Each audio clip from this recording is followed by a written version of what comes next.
Bonjour à tous, j'espère que vous allez bien.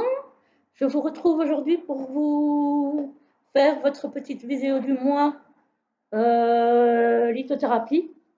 Voilà. Donc j'avais proposé qu'on fasse tous les mois une petite vidéo concernant une pierre. Voilà, parce que j'adore la lithothérapie, c'est quelque chose qui m'intéresse énormément.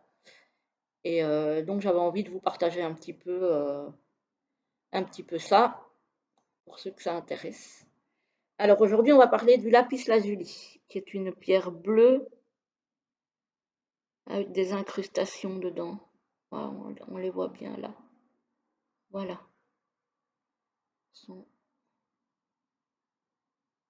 Voilà. Hop. Alors, c'est une pierre qui travaille sur le sixième chakra, donc qui est donc le chakra du troisième œil, qui se trouve ici entre les deux yeux.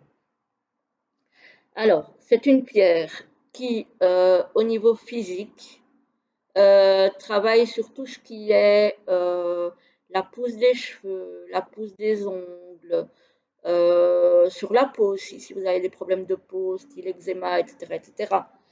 Ça coupe le feu aussi, donc ça coupe tout ce qui est douleur de brûlure, de piqûres d'insectes, euh, d'eczéma aussi, parce que les eczémas peuvent effectivement brûler. Donc tout ça, ça aide. Ça travaille aussi sur les problèmes de thyroïde. Voilà. On travaille là-dessus. Alors, au niveau émotionnel, ça peut vous aider à digérer vos émotions négatives et à vous en libérer.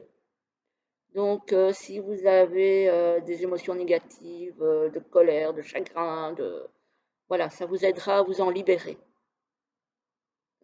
Voilà, cette pierre-là, elle est bien pour ça aussi. Donc voilà, ça aide un petit peu pour tout. Ça aide aussi beaucoup le système digestif. Euh, voilà, si vous avez des problèmes d'estomac, ça aide aussi à ça. Ça aide à renforcer votre mémoire visuelle. Voilà. Pour ceux, par exemple, qui étudient, ça peut porter une pierre lapis lazuli, ça peut renforcer votre mémoire visuelle et vous allez avoir plus facile à retenir ce que vous étudiez, ce que vous lisez. Voilà. Donc c'est vraiment une pierre qui, moi j'aime beaucoup, qui est multifonction, qui est très très intéressante. Franchement, moi c'est vraiment une pierre que j'aime beaucoup. Voilà. Euh, Qu'est-ce que je pourrais encore en dire? Voilà, thyroïde, tout ce qui est inflammation des amygdales aussi, ça sert aussi à ça. Donc, euh, donc voilà, c'est vraiment une pierre qui apaise tout ce qui est sensation de brûlure, de grosses douleurs. Par exemple, moi j'ai eu très très mal à la gorge la semaine, là, il y a une semaine, 10 jours. J'ai été malade. Eh ben, cette pierre aide à soulager ces douleurs-là aussi. Voilà, c'est vraiment quelque chose de très utile à ce niveau-là. Voilà. Donc tout ce qui est cheveux, ongles, peau, thyroïde, système respiratoire, système digestif, libérer les émotions négatives, tout ça c'est très très bon pour ça. Et ça aide aussi à renforcer votre mémoire visuelle. Voilà, en gros, le lapis lazuli sert à ça. Alors, au niveau de la purification de cette pierre-là, moi j'utilise simplement de l'eau. Alors, petite précision aussi, alors vous pouvez utiliser soit de l'eau de source, soit de l'eau déminéralisée pour vos pierres. En tout cas pour celles qui supportent l'eau, parce qu'elles ne la supportent pas toutes.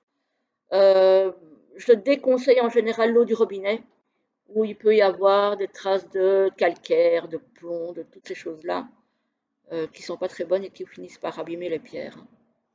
Donc moi je vous conseille plutôt soit l'eau déminéralisée, soit l'eau de source. si vous avez une source non polluée près de chez vous, ou alors vous prenez de l'eau de source en bouteille, voilà, et vous la mettez dedans. Voilà. Pour ce qui est du rechargement, alors moi j'utilise beaucoup soit la fleur de vie, soit une géode de quartz. Vous pouvez aussi la mettre à la pleine lune. Donc là, c'était cette nuit qui vient juste de passer là. Soit vous pouvez la mettre au soleil, mais au soleil de faible intensité, donc plutôt tôt le matin. Vous la mettez 2 heures au soleil tôt le matin. Voilà, ça vous pouvez faire aussi. Mais surtout pas par grand soleil. Voilà, voilà, voilà. Ben, c'était une petite vidéo courte. Voilà, je n'avais pas envie de faire trop long. Mais en tout cas, moi, je trouve cette pierre bien utile. Alors, moi, je l'ai en sphère comme ça, que je peux mettre dans une poche éventuellement. Je l'ai en bracelet et j'aimerais bien m'acheter cette pierre-là en pendentif aussi, parce que je l'aime vraiment beaucoup, beaucoup. Et bon, le bracelet, moi, j'aime bien, mais je trouve que ça a moins d'impact, pour moi perso en tout cas, que le pendentif. Je préférerais porter les pierres en pendentif. Donc voilà. Encore un petit achat à prévoir, pourquoi pas, hein, quand on est passionné. Puis bon, voilà, c'est pas, on s'achète les pierres dont on a besoin et qu'on ressent. On ne doit pas forcément acheter toutes les pierres non plus qui sont sur le marché. C'est vraiment les pierres dont on a l'utilité. Si vous avez des problèmes de thyroïde, si vous avez des problèmes d'amygdale, si vous avez des problèmes de, par exemple, je ne sais pas, vous avez beaucoup de, les cheveux qui tombent, les ongles qui cassent, des choses comme ça, ou si vous avez vraiment des émotions difficiles à évacuer, on va dire là, la pierre peut vous être utile. Si vous n'êtes pas concerné par ça, ben, voilà, il ne faut pas nécessairement acheter ce genre de pierre. Et alors aussi, petite précision qui peut être utile, c'est une pierre qui est déconseillée aux personnes qui sont têtues, on va dire, parce que ça pourrait renforcer ce côté têtu et peut-être aussi le côté je m'entête même si j'ai tort. Voilà. Donc, ce sont des pierres qui ne sont pas spécialement indiquées pour ces personnes-là.